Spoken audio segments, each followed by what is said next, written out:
Today in Grow a Garden in Roblox, we are going to talk about everything we know about the upcoming fairy update releasing tomorrow morning. As of the making of this video, some more things might come out later. If this sounds interesting to you, go ahead and hit the red subscribe button. Become part of the first 200k OGs on the channel, because we're almost at 200k. Without further ado, let's get into the video. We have learned a lot over the past 24 to 48 hours from people like Epter and from the Dawn Discord server who provide leaks when they're digging into the game's code. And there's a lot to look at when it comes to the Dawn Discord server. We know that there will be a well at the center of the map, and in that well, you'll be able to submit 3 different items. And those different items are different fruits or vegetables or flowers covered in the glimmering mutation. Now, if I had to guess based off the leaks, every hour, depending on certain things you'll find out shortly, fairies will go to your garden and put glimmering on your stuff, just like the bees did back in the bee update, putting pollinated everywhere. And then you'll be able to turn those things in for rewards. And let's get to that. And with the rewards, you'll be able to choose from 3 different rewards. But you notice the reroll option up there in the top right? According to a leak, that may cost you 10 Robux, a whopping 10 Robux, which is like 10 cents, to reroll your rewards. Now, that might come down to an advanced strategy, and I'll get to that later because I have a theory about what you're going to want to do when this comes out. Remember, I don't have tester access. I'm just trying to help you with what I can see. Because one of those rewards is this reward right here, fairy points. You see it on the right-hand side. Your fairy points are going to come in handy, and you might want to focus on that early to max out your rewards later. It's one of those types of economy things in strategy games where you focus on your economy so you can build a big army later to overwhelm people. Similar, but instead of building a big army, it's farming lots of rewards later. Because when you look at this image, you'll understand. Take a look. There are 3 categories. First category, fairy quality. To start, apparently the fairies only target common plants, but as you level it up, they target rarer and rarer plants. And then the second one, fairy event duration, starts at 10 minutes. I wonder what it gets to at maximum. And then the last one, fairy spawn amount. As you can see, it says 1 fairy there. I wonder if you max this out, if you're going to spawn 1, 2, 3, 4, 5, 6, 7, 8, 9, 10 fairies at maximum. That's fascinating. And you can see here the values for each upgrade, 500, 2500, 2500. Those are probably going to go up over time. So focusing on your fairy points early in the life cycle of this 2-week event is probably the smart strategy. That's what I'm thinking without having seen how the mechanics actually work. We don't know how many points you get every time you pick this reward, right? We don't know how fast the fairies work, how often they're going to put things onto plants. There's a lot we don't know yet. But right now, I'm thinking you want to pick this every single time in order to max this system out. Now, there is a pet that has been leaked that may help with this. And it's only a mythical pet, so you should get it fairly commonly. It's the Glimmering Sprite, where every 12 minutes, it applies Glimmering Mutation to something in your garden. So this will help you above and beyond the hourly event to apply glimmering to really get the ball rolling. Now that pet begs the question, do you remember in the Zen update, there were 2 types of pets that applied the Zen tranquil effect to all the fruits. There was the bird, the Tenshizuru, who applied tranquil to everything around him. And then there was the Kodama, who applied tranquil to things you picked up. Will we get similar pets in this update? Right now, we only have a simple pet that's kind of like the bumblebee. Remember the bumblebee used to fly around and put pollinated every 15 minutes? A really slow way to apply pollinated. I don't know if any of the pets we're going to get in this event yet are going to be faster, like the Tenshizuru, or better, like the Kodama. They might give us a Kodama for this new mutation, the Glimmering mutation, a Glimmering Kodama version, but I highly doubt it. I think the developers saw how quickly we farmed with the Kodamas and how quickly we farmed with the Tenshizuru. I doubt they're going to give us that level of effect. We're probably going to be stuck with the B level of effect, which is 1 every 15 minutes. Now, another guy has been leaked. It's this pixie who has a fascinating effect. It gives you a chance. What was it? It was every 439 minutes. That's a placeholder. That time is a placeholder. Spreads pixie dust. Plants grow faster, which is nice, but it also makes players levitate. Oh, but it says nearby players. That's unfortunate. I wonder if you can stand near the pixie when they trigger, levitate, and then run off the map. I don't know. Maybe it applies a buff to you that you can carry with you, or maybe you actually need to be near your pixie. But part of me wants to find if I can get a huge one of these, if it does come from an egg. I want to get a huge one of these get hit with the effect, make it last for like, I don't know, if a huge one lasts for like 3 minutes or something, and then go run around off the map for fun. Just, being silly. Now, there is an interesting mechanic when it comes to handing in the things. These are the quests, right? And it says, bring in a glimmering blueberry, a glimmering tulip, and a glimmering carrot. That's wonderful. Look at the right-hand side of this image. See the vertical bar with green at the bottom, showing that you filled up to level 1, and it goes up to level 1, 2, 3, 4, 5, and 5 is this big shiny object you're trying to get to. I wonder how this is going to work.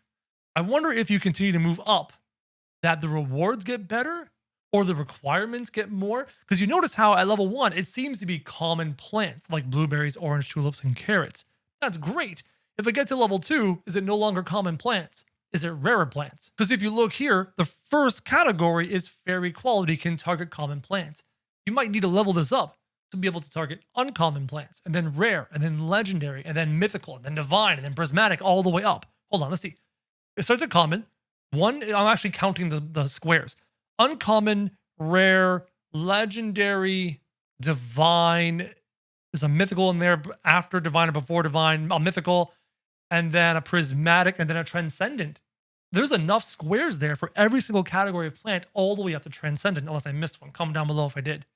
So it looks like you can actually target all the way to transcendent. Apparently, you might be able to put glimmering on bone blossoms. That's fascinating. So looking at this image, what's the incentive to leveling up the brackets? 1 to 2 to 3 to 4 to 5. I wonder what that's going to do. And you also notice that it starts at resetting every hour or so. I wonder if we can increase this by leveling up the fairy. Now, we are receiving a glimmering radar, which is fantastic. We had it for the Tranquil event. I used so many Tranquil radars to get so many Tranquil plants for hand-ins, for Kendamas. Tranquil radar was fantastic for me, same with the corrupted radar, so I'm glad we're seeing a glimmering radar. And looking at the fairy targeter, it's most likely a staff, much like you had the Tranquil staff, or you have the sun staff or the night staff that will help you have fairies target specific plants by going near that staff. And now this leads into a completely different thing we have not discussed yet so far in this video, and that is the garden coin shop. The garden coin shop, according to the Ebder leak, is going to allow you to buy upgrades by converting shekels into coins and using the coins to buy upgrades. And those upgrades are going to be an extra garden slot. They're going to be extra pet capacity, extra eggs on the field, which is insane. On and on and on. Cosmetic capacity, plant inventory capacity, on and on and on. So the garden coin shop is probably going to be an evergreen mechanic. What I mean by evergreen is that just like how pet mutations came into the game and then stayed in the game, when they stay, they're evergreen. They stay green forever. So I'm assuming the garden shop is going to be an evergreen mechanic. It's going to stay in the game for the entire time, which means that you'll be able to take your time to purchase the coins and level up your stuff even further above and beyond what we can do now. For example, we use aged pets to do these ones, right? 5 extra slots. So why not continue to use aged pets? Why make it with this new currency? I mean, it's a way to pull shekels out of the economy. That's nice, but it seems odd. And you already also have a way of increasing your extra placement slots and your extra inventory slots down here for shekels. So why not put it here? Why have a whole new garden mechanic? Unless these mechanics are moving over to that garden shop. I can see that. It just seems odd to have these exact same mechanics in 2 different locations. It might make confusion in new players. And then there is the entire rebirth mechanic that we know absolutely nothing about. All we have here is a placeholder showing you that it has shekel requirements, but there's also a bone blossom in the inventory there somehow. Maybe you have to hand in a fruit worth a certain specific value. That could be interesting. So you can't rebirth until you're able to build an amazing fruit, which means acquiring mutations and growing a big one. So maybe it's not. Maybe this whole time I thought I would just hand in some shekels. And I'm like, well, anybody can just go up to a little gym over there and offer to sell their pet for 6 tillion shekels and then hand in the shekels and rebirth. No, maybe you have to actually work for it a little bit. Maybe you have to hand in a fruit of a minimum value. On this value, I think it says a billion, hundreds, thousands, millions. Yeah, a billion value. Oh, that's fascinating. I never even considered that this whole time. That's more interesting than I expected. But we don't know what rebirth does. We don't know what value it brings. We don't know if it does anything at all. We have 0 information. So right now we're just guessing. And it says, you will lose all your shekels. What's stopping me from taking these 6 sextillion shekels? 63 sextillion shekels I have because I sold a single dragonfly to a guy for 63 sextillion shekels. What stopped me from taking them all, giving them to my alt in a trade, and then rebirthing, and then getting them back. Seems on. Here's a quick little image of our enchanted egg. This is what the egg is going to look like in our new event. Also, here's what the ladybug looks like. It's in effect. This is brand new. It just got released recently. Flower types grow faster. You know, this could have been kind of useful during the Kodama method. Remember the Kodama method? We were running around and grabbing Serenity flowers and Zen Flare flowers. This could have been nice. You could have like quickly swapped to these guys, and then they keep growing while you go and hit in the flowers. And then you come back and swap back to your Kodamas. That could have been useful. We also have some information in the dev product side of things. Dev products are things that developers have submitted to the game for updates that come out. It's usually like shekel requirements or Roblox requirements, sorry. If you take a look, we have a fairy wish reroll for 10 Robux, allowing you to reroll. I mentioned that earlier in the video, but there's something else down below. Check this out. We have our first look at the seed pack and the seed pack contents. Because as you know, you can spend Robux to get special versions of the seed pack, but it is mirrored by the regular seed pack. And there are the plants located in the seed pack. And looking at it, we seem to have a red rose, which makes sense. Very common fairy type plant. We have this kind of glowing blue one over here. Some yellowy, very strange ones. But this one in the bottom left is interesting to me because it looks like a plant that creates fairy wings as the fruit or the harvestable ingredient. I wonder if that's going to be the 1% or the 0.5% plant, the thing with the fairy wings. Could you imagine if it's called a fairy blossom and the blossoms were fairy wings? I could see that. But it also looks like a low-lying to the ground kind of plant. See the green leaves beneath it? That's probably down by the ground and it grows this flower that looks like fairy wings. That's my guess. By the time Saturday morning rolls around and we have access to this, I will work really, really hard to find the best way to farm this event. I always do. And I always title it like, do this before it's patched, because that's the title everyone's looking for that particular video. So I'll try and find the best ways to farm this for you guys. Hopefully you enjoyed this video. If you did, go ahead and hit that subscribe button. Become part of the first 200K OGs on the channel. And as always, guys, thank you very much for watching.